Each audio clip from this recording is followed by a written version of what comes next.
Bueno, vamos a la siguiente entrevista de esta mañana para conversar sobre un nuevo capítulo del podcast Políticas en Público de la Universidad Católica y que ustedes pueden escuchar también a través de las plataformas de CNN Chile en la alianza que tenemos con el centro. Vamos a hablar de seguridad y de lo que estaba ocurriendo en nuestro país en torno a este tema. Nos acompaña el director ejecutivo de Paz Ciudadana, Daniel Johnson. Bienvenido, Daniel. Gracias por estar con nosotros. Muchas gracias, Sebastián. Muchas gracias por invitarme. Y esto nos permite acercarnos también a esta conversación. Es una invitación precisamente a escuchar este nuevo capítulo del podcast Políticas en Público de la Universidad Católica. ¿De qué forma se aborda en esta conversación, Daniel, el asunto de seguridad, que tiene múltiples aristas y que se puede abordar de tantas maneras distintas? Así es. La aproximación es bastante amplia, porque tratamos de definir cuáles eran las prioridades de las cuales se debería hacer cargo un nuevo gobierno, un gobierno que está entrando. Entonces nos permitió tener una mirada como más de bosque y menos de árboles y poder entender cuáles son esas oportunidades.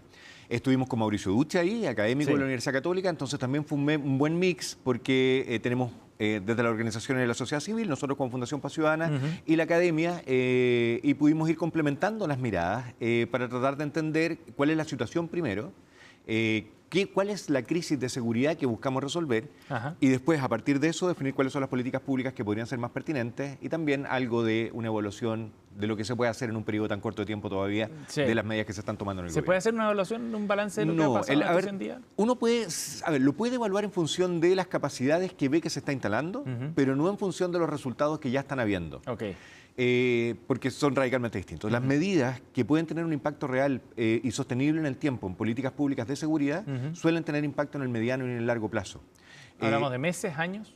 Depende de las políticas. Por ejemplo, la prevención temprana, que es la que mayor impacto tiene y que puede ser más sostenible en el tiempo, va a tener impacto en la medida en que esas personas que estoy interviniendo vayan creciendo. Entonces, por ejemplo, hay programas de enfermeras que acompañan a las mamás que ha tenido un 80% de reducción del vínculo delictual en Estados Unidos y Inglaterra, pero esos programas parten cuando la mamá está embarazada. Entonces ese niño no se va a involucrar en conductas delictuales a los 12, 13 años. Entonces es una política que uno tiene que esperar 12, 13 años para que tenga efectividad. En cambio, hay otras medidas que son totalmente pertinentes también, necesarias, como el fortalecer la persecución penal para desarticular organizaciones que están operando. Y ese fortalecimiento, si lo hago hoy día, puede ser que en el plazo de investigación, que serán 3 meses, 4 meses, ya pueda tener resultados positivos. Y otras políticas como los patrullajes preventivos en áreas donde se concentran los delitos, por ejemplo, muy exitosas, son políticas que reducen un 20% los delitos en esa zona, tienen impacto inmediato. O sea, en el minuto que yo saco a las policías a patrullar esos lugares, yo ya empiezo a tener un impacto. Entonces, hay políticas que tienen efectos en el mediano, muy corto, mediano y en el largo plazo. Si no podemos mirar los resultados, veamos las medidas que se han ido adoptando en estos 100 días de gobierno del presidente José Antonio Kast. ¿Crees tú que muestran un giro respecto a lo que se venía haciendo anteriormente en materia de seguridad? ¿Del gobierno anterior o el cambio que hubo en seguridad? Porque aquí tenemos como 3 momentos. Es cierto. Tenemos el gobierno anterior. Con el gobierno anterior, sí, hay un cambio porque el gobierno anterior tuvo la responsabilidad de instalar cierta institucionalidad que se venía diseñando en Chile hace muchos años.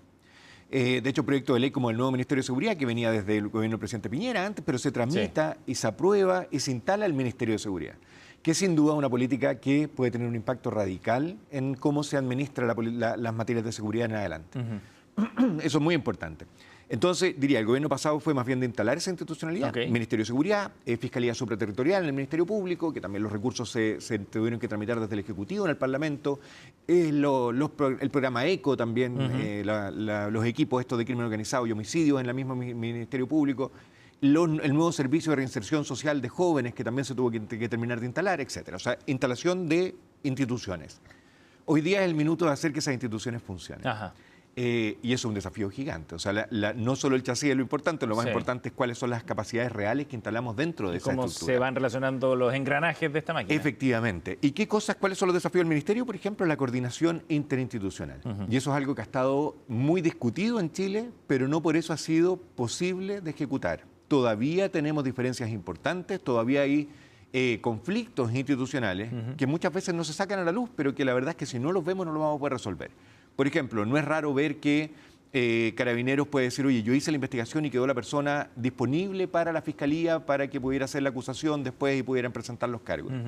Y la Fiscalía dice, mira, el trámite se hizo, pero no se hizo con la suficiente prolijidad y por lo tanto no podemos hacer el trámite siguiente. Y ese tipo de discusiones que son fronteras interinstitucionales, que dejan las responsabilidades en otros lados, genera mucho daño al sistema. Porque, y evidentemente los dos pueden tener razón, pero hay que resolverlo en conjunto. Esa mirada transversal que permite coordinar a las instituciones para que tengan una mejor labor en el proceso de seguridad y no en solo su etapa, eso es responsabilidad del Ministerio de Seguridad.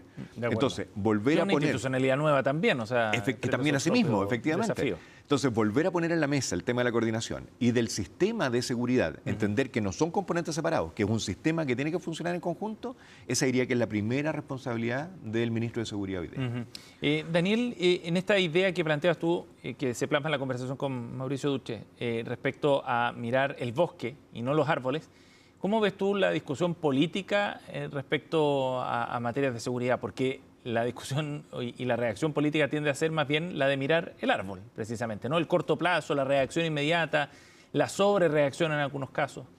Lamentablemente es así. Teníamos la preocupación porque este gobierno, dentro de su discurso de campaña, se había posicionado como un gobierno de emergencia. Y evidentemente hay condiciones que hacen urgente intervenir. Tenemos el nivel de percepción de inseguridad más alto que hemos tenido en toda la historia de Chile en los últimos años.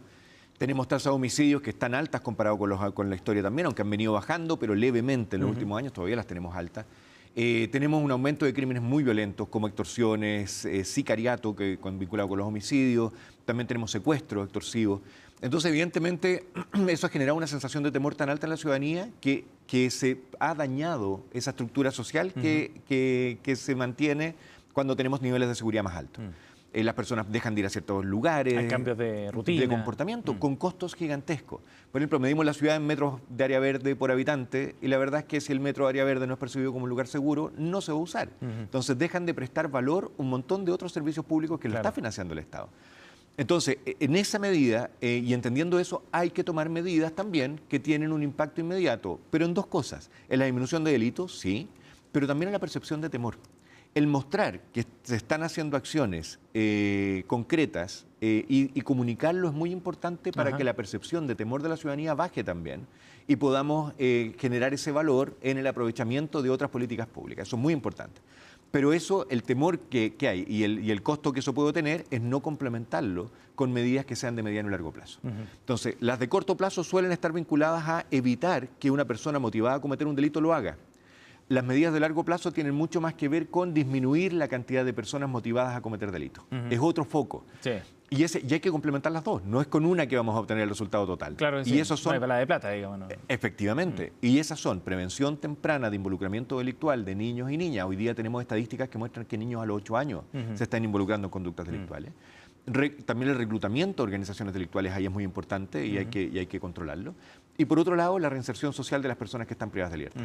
Esos dos componentes hay que meterlo en la juguera porque son los que van a tener una sostenibilidad en el tiempo con esas políticas. Ahora, lo inmediato es importante, pero hay que complementarlo. ¿No parece que la conversación esté enfocada en esos temas de más largo plazo en todo caso? Y nosotros, por eso decía que hay como tres tiempos. Sí. El gobierno anterior, entonces, instalación de una infraestructura institucional que hoy día hay que poner a funcionar. Segundo tiempo, la primera parte de este gobierno, que la vimos más difusa. Vimos, sí, mucho más concentrado en acciones de control y totalmente invisible otras medidas de prevención y de reinserción. Eso no estaba prácticamente en la agenda. Después vimos la llegada del ministro Arrau y el ministro, yo creo que muy correctamente define que la política es una cosa y es de largo plazo y por lo tanto va a respetar la política que se había aprobado en el gobierno anterior. Claro. Y otra cosa son los planes. Y hay que distinguir muy bien que son cosas distintas. La política es de largo plazo, son las prioridades que tenemos y ahí deberían estar todos estos componentes: prevención, control, persecución, privación de libertad también y reinserción social. Y uno tiene que mirar todos esos componentes que tienen que estar en la política. Otra cosa es el plan. Y el plan es del periodo de gobierno. Entonces el plan tiene que definir qué es lo que se va a lograr en este gobierno y eso lo modificó el ministro Arrau y vimos aparecer un componente de prevención temprana. Y eso lo miramos con mucho entusiasmo. ¿Y en qué consiste eso? Lo que hemos hablado todavía no es algo que tenga una bajada muy detallada. Entonces, lo que hemos hablado, más bien como trascendido todavía, de hecho, mañana tenemos una reunión con el ministro, esperamos que ahí poder aclarar y ver nosotros como fundación cómo podemos colaborar en eso. Pero el punto es que no podemos seguir pegándole el bulto cuando queremos resolver los problemas de seguridad. La focalización es fundamental. Y hay niños que concentran factores de riesgo y que tienen mucho más posibilidades de involucrarse en carreras delictuales o en trayectorias de vida problemáticas.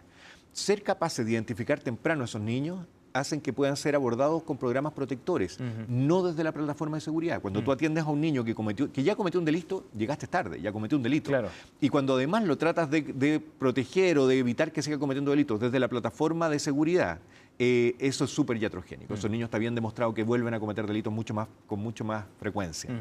Y por lo tanto hay que llegar antes. Y para eso tenemos que ocupar una plataforma distinta. Ya no es solo el Ministerio de Seguridad, sino el Ministerio de Desarrollo Social, el Ministerio de Salud, el Ministerio de Educación, coordinarlos para poder identificar niños que tengan riesgo y trabajar con ellos tempranamente. Esa es la medida que hay que tomar. Y en ese contexto, por ejemplo, medidas como el Registro Nacional de Vándalos, que apuntan fundamentalmente a temas de orden público, ¿aportan? ¿Son buenas medidas? ¿Están bien orientadas en esos esfuerzos? La primera pregunta que uno tiene que hacer en toda política pública es el para qué. Entonces uno dice, mira, ¿aporta en que la ciudadanía tenga una sensación de que hay un costo para quien hace un vandalismo y no le sale gratis? Probablemente sí. Si ese es el objetivo, probablemente la ciudadanía sí lo va a percibir así. De hecho, la ciudadanía lo ha avalado con un gran porcentaje. O sea, hay una gran aprobación a este tipo de medidas por parte de la ciudadanía. Si lo que queremos es disminuir los actos vandálicos, no. Eso está archidemostrado. Los actos vandálicos son más bien acciones de arrojo en que yo incluso le pongo mi firma a una acción y le demuestro a todo el mundo, mira que soy capaz de asumir este riesgo. Y yo soy súper arriesgado y lo firmo. Entonces esa actitud, cuando tú le aumentas la pena, la verdad es que no, al final es como al revés. O sea, ahora hay mayor riesgo, lo hago con más ganas. Y eso está demostrado internacionalmente. Hay muchos estudios que demuestran que si no hay una real probabilidad de aumento de la captura, que no tiene que ver con la pena, con la sanción, tiene que ver con otros procesos, que yo logre identificar a quién lo está haciendo. Si yo no mejoro esa probabilidad de captura, no voy a tener ningún resultado en disminuir ese delito. Y por otro lado, tiene otros problemas que son técnicos, que es el que la medida ataca, o sea, si yo le quito los programas sociales a personas que están en la línea de fuera de los conceptos sociales que nosotros queremos promover, es muy difícil que lo logre hacer entrar. O sea, esas medidas son justo las herramientas que tiene el Estado para lograr sociabilizar a una persona que está afuera. Claro. Entonces, si yo lo castigo con las herramientas que yo tengo para tratar de hacer lo contrario, también puede tener un efecto iatrogénico. Entonces, lo miramos con preocupación, creemos que tiene un impacto, sí, en dar una sensación a la ciudadanía, que quizá eso puede ser uno de los objetivos, en eso sí puede funcionar, pero no tiene un impacto en disminuir este tipo de actos vandálicos. La conversación de Daniel Johnson, director ejecutivo de Paz Ciudadana, que nos ha acompañado junto a Mauricio Duche en el podcast Políticas en Público del Centro de Políticas Públicas de la Universidad Católica, para hablar sobre un tema tan importante como este, el de seguridad. Daniel, gracias por haber venido a conversar con nosotros y a darnos un adelanto de esta conversación.